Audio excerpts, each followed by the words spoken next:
제일 중요한 거는 꾸준히 관리를 해야 된다는 거죠. 탈모가 진행된 다음에 회복되는 거는 이미 한번 변화가 있기 때문에 현재 상태 좋을 때 그때 잘 관리를 해서 20대, 30대 모발을 잘 유지할 수 있다. 그렇게 말씀드립니다.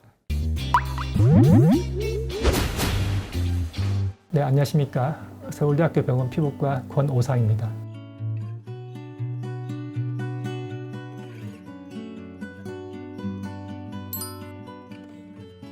탈모란 무엇인가? 네네. 원래 이렇게 정상적으로 머리카락이 있어야 될 부위에 비정상적으로 털이 가늘어지거나 빠지거나 없어지는 상태를 탈모라고 하고, 머리카락 만드는 부위를 모낭이라고 하는데, 모낭은 언제 생기냐 하면 임신 9주째 생겨요. 출생 후에는 새로운 모낭은 더 이상 생기지 않기 때문에 평생을 걸쳐서 계속 줄기만 하는 것이죠. 그래서 한 30 정도가 되면 그 이후에는 조금씩 줄기 시작합니다. 그래서 모낭이 유지가 되는 탈모증이 있고, 모낭 자체가 파괴되는 탈모증이 있습니다. 흉터성 탈모증이라고 하는데, 뿌리 자체가 없으면 아무리 열심히 갖고 와도 날 게 없잖아요. 그런 탈모증 회복이 불가능한 것이고, 뿌리가 있는 탈모증은 남성 탈모증, 여성 탈모증, 오형 탈모증, 휴지기 탈모증, 그런 종류의 탈모증이 우리가 이제 관리를 잘 하면 회복될 여지가 있는 것이죠. 점점 우리가 오래 살잖아요. 고령화 추세가 있는데, 한국 사람들 포함해 동양인들은 초반에는 적어요. 50대 정도에서는 대략 25% 정도가 되는데, 이분들이 한 70대가 되면 따라잡아요. 천천히 진행하지만 뒤에는 굉장히 가속화돼서 탈모가 생기는데, 요즘 거의 한 80세 이상 사시잖아요. 그러니까 고령화 추세가 굉장히 큰 것이고, 그리고 우리 한국 사람들은 기본적으로 굉장히 채식 위주로 생활했던 사람들인데, 굉장히 기름진 그런 서구적인 식단을 하게 되면서 그런 식습관, 생활 습관 같은 것들이 상당히 이제 탈모를 가속화하는 경향이 있습니다. 그래서 최근에 좀 늘고 있는 추세입니다. 최근 점점 사춘기가 일찍 시작해요. 대략적으로 남성 탈모가 언제 생기냐 하면 사춘기 시작하고 10년 정도 후에 생깁니다. 그러니까 사춘기가 빨라지니까 같은 연령대 20대에 더 많은 인원이 탈모가 생기는 거죠. 최근에 보면 과체중인 친구들이 많아요. 그래서 과체중과 비만은 탈모를 좀 가속화시키는 경향이 있어요. 남성 탈모는 20대 초반 중반에 보통 시작한다고 하는데, 최근에 보면 12살, 13살이 된 친구들도 남성 탈모의 패턴을 가지고 오는 친구도 있어요. 전체 탈모증이 한 70-80% 차지하는 남성 탈모와 여성 탈모 두 가지를 기준으로 이야기하면 원인을 세 가지로 봅니다. 첫 번째는 가족력이 제일 중요하고요. 두 번째는 이제 결국 나이가 드는 현상이에요. 세 번째는 남성 호르몬이 한 종류가 아니에요. 여러 종류인데, 그 중에 다이하이드로테스토스테론, 그 호르몬이 탈모를 유발을 합니다. 가장 큰 원인이라고 할 수 있죠. 예. 탈모를 일으킨 유전자들은 우성 유전을 해요. 어머님 쪽이나 아버님 쪽이든 어느 쪽이든 가족력이 있으면 그 영향을 본인이 받는 거예요. X 염색체상 위에 남성형 탈모증을 유발하는 유전자가 있습니다. 그러니까 모계 유전이 될 수도 있다는 거죠. 이 가족력이 한쪽만 있는 것보다 양쪽 다 있을 경우에 더 일찍 시작을 하고 빠르게 탈모가 진행한다는 연구 결과가 있습니다.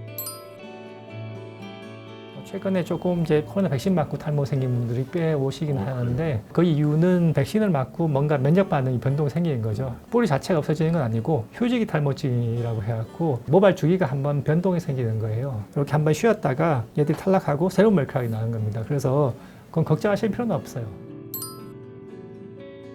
동양인들 같으면 우리 머리가 10만 개라고 이야기해요. 90%가 성장기에 있고 10%는 쉬고 있습니다. 만 개의 1%, 그 100개죠. 100개가 휴지기에서 탈락하고 다시 성장기 들어오고 계속 교체가 되는 거죠. 그래서 이제 100개 정도를 기준으로 해갖고 그보다 많으면 탈모가 있다 이렇게 하는데, 그걸 다 셀 수가 없죠. 그래서 양쪽 그 귀를 있는 수직으로 가상의 선을 그리고, 거기서부터 앞머리 M자로 올라가는 그 끝부분이 2cm 이내로 좁혀지면 그건 확실히 탈모가 있다고 이제 이야기를 해요. 그렇게 하고 사진을 찍어 비교해보라고 그러죠. 좀 만져보면 뒤쪽하고 앞쪽하고는 조금 이쪽이 더 부드럽고 가는 느낌이 있다. 그리고 보통 탈모가 진행할 때 모낭 자체는 점점 작아지는데 옆에 있는 피지선은 더 커집니다. 그러니까 탈모가 진행하는데 이제 피지 분비가 늘어나는 거죠.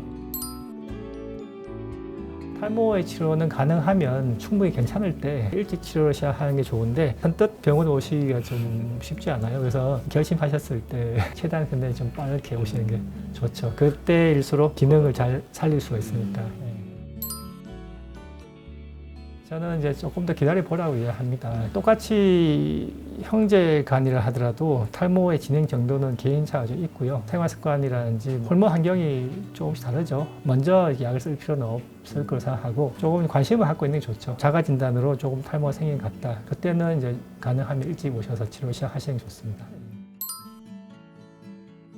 보통 탈모라고 할 때 이제 기본적으로 헤어라인을 잘 보죠. 그래서 주로 패턴을 보고 판단을 하고 그 외에 이제 모발 확대경이나 화상 분석을 통해서 이제 모발의 단위 면역단 밀도, 또 굵기, 성장 속도, 휴지기 비율이 망되는지 판단을 하게 되었고 그 염증이 심하다든지 흉터성 탈모들이 있기 때문에 그런 것들 감별하기 위해서는 조직 검사를 하고요. 대한모발학회에서 정상인들의 모발의 밀도하고 굵기가 한국인에서 어느 정도 되는가 평균값에서 벗어난다면 탈모 있다고 평가합니다. 보통 20대, 30대의 경우는 1/1cm당 180개에서 한 220개 정도의 정상 범위를 이해할 수 있는데 보통 이제 정상적인 모발은 한 굵기가 70 마이크로미터 이상입니다. 근데 그거보다 상당히 떨어져 있다? 그러면 그만큼 가늘어져 있는 거죠.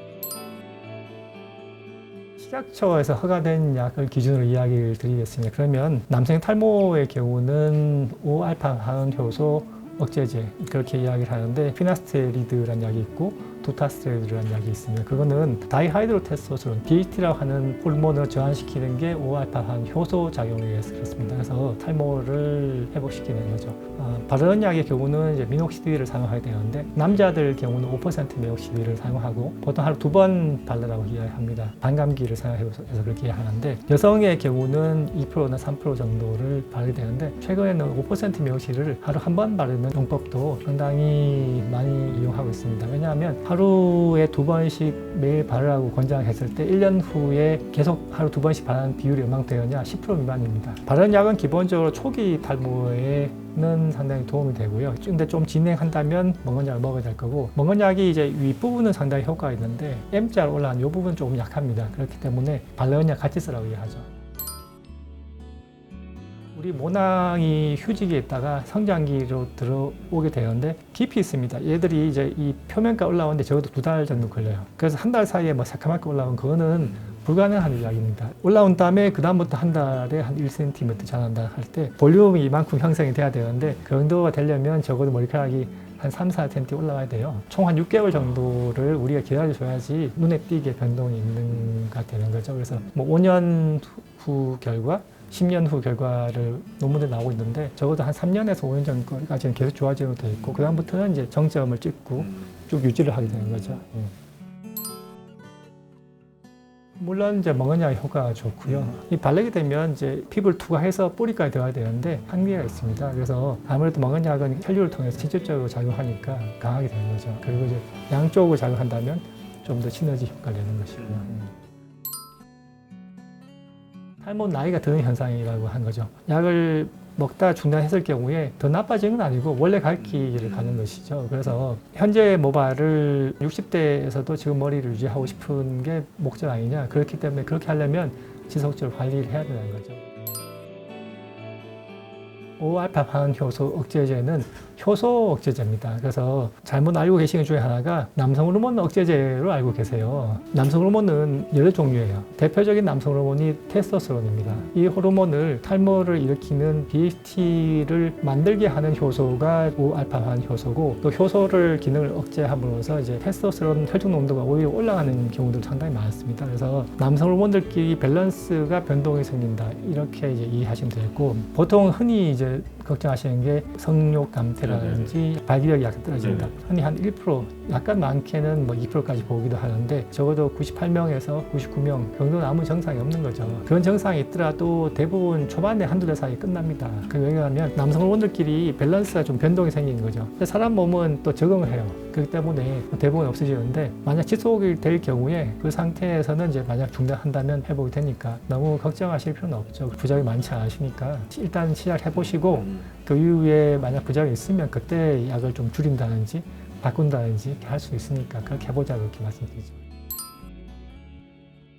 우리의 피부는 보호막이에요. 두피는 머리의 피부지 않습니까? 외부 것들이 피부를 그렇게 쉽게 통과하지를 못하게 되어 있어요. 그리고 탈모 증상 완화 샴푸의 유효 성분들은 대부분 그 효과가 이제 세포 실험으로 해서 효과를 보이는 거죠. 그래서 이게 실제로 사람 두피에 사용했을 때 그 투과한 양은 그렇게 크지 않을 거라고 생각하고, 두 번째는 우리가 머리를 감는 습관을 해보면 약은 우리가 그냥 발라놓잖아요. 샴푸는 이 거품된 다음에 또 금방 다 씻어내버려요. 남아있는 게 별로 없는 거죠. 그래서 일정 부분 유효한 효과가 있긴 한데 크지는 않기 때문에 약을 사용하면서 보호적으로 사용을 하시라고 그렇게 말씀드립니다.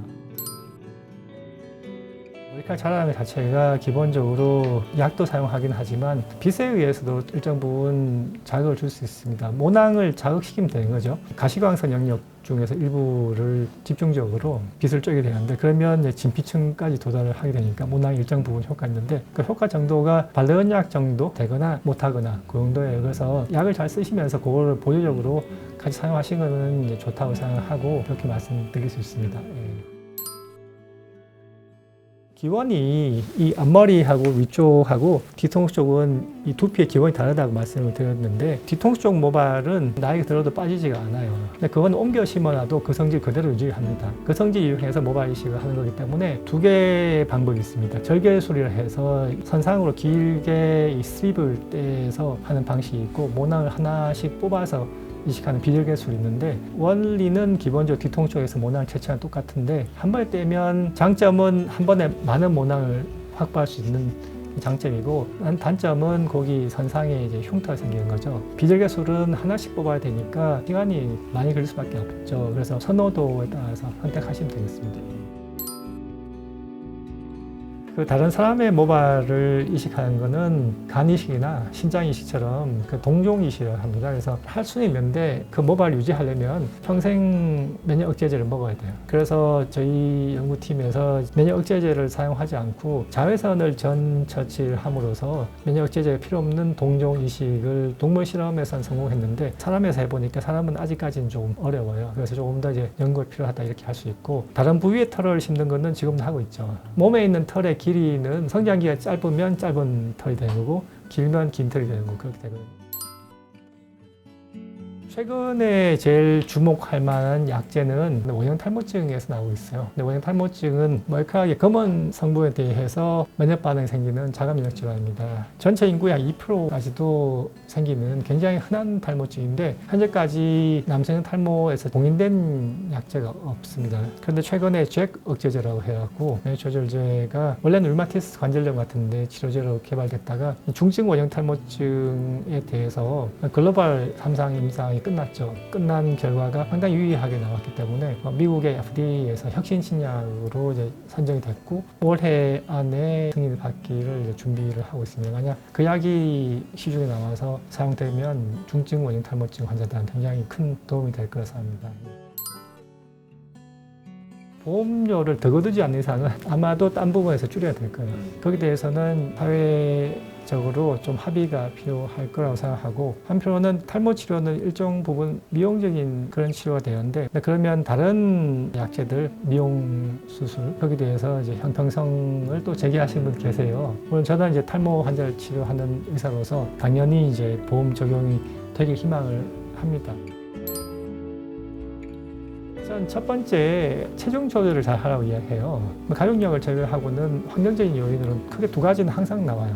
흡연하고 비만은 항상 나오거든요. 그래서 이게 자꾸 체중이 늘게 되면 탈모를 악화시키는 호르몬들이 훨씬 더 많이 나와요. 탈모를 가속화하는 경향이 있습니다. 그런 반면에 너무 말라도 또 문제되죠. 본인의 표준 체중이 있습니다. 그거를 잘 적자 유지하시라고 제가 하나를 말씀드리고, 두 번째는 골고루 좀 드시는 것 플러스 항산화제를 좀 이제 항산화가 들어있는 식품들을 잘 챙겨 드시라고 이야기하는데, 왜냐하면 탈모 자체가 이제 나이가 드는 현상이죠. 노화를 이제 늦추는 그런 식품들이나 뭐 생활 습관들 다 도움이 되는 거예요.